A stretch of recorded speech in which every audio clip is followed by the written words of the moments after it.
এটা হচ্ছে আম তেল। এখানে খোসা শুদ্ধ আম কেটে একদিন রোদ্দুরে দিয়েছিলাম। তো একদিন রোদ্দুরে দেওয়ার পরে তো এটা পুরোটা এক তেল। এখানে 1 লিটার তেল আছে, সর্ষের তেল।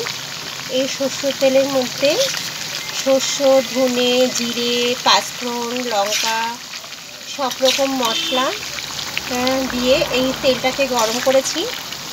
মশলা দিয়ে তেলটা গরম করার পরে আমটা এর ভিতর ছেড়ে দিয়েছি। এবার আমটা একটু 2 মিনিট ভালো করে ফুটিয়ে নিয়েছি। ফুটিয়ে নেওয়ার পরে এই তেলটাকে গ্যাসটা বন্ধ করে দেবো। এখন গ্যাসটা বন্ধ করে দিলাম।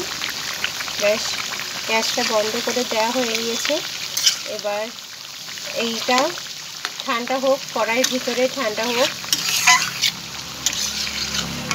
বেশ সুন্দর আম তেল। এটা ঠান্ডা হয়ে গেলে একটা কাচের বয়ামের ভিতর রেখে দেবো।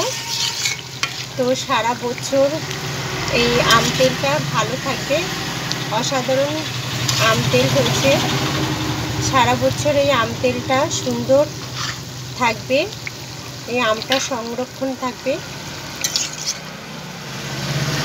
এই আম তেলতে সারা বছর নানান রকমভাবে খাওয়া যায়। ডালের সঙ্গে খাওয়া যায়, মুড়ি মশলার সঙ্গে খাওয়া যায়, যে কোনো সিদ্ধর সঙ্গে এই তেলটা নিয়ে খেতে পারা যায়। অসাধারণ টেস্ট লাগে। এবার এটা ঠান্ডা হোক। ঠান্ডা হলে একটা সুন্দর পাত্রে কাচের বয়ামে তুলে রাখবো।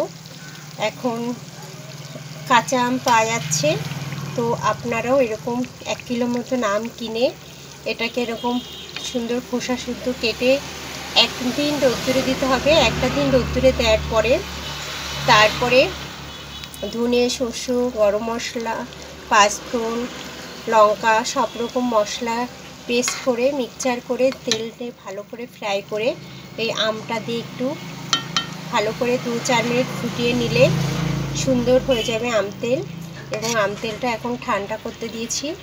ঠান্ডা হয়ে গেলে বয়ামে তুলে রাখবো। টাটা।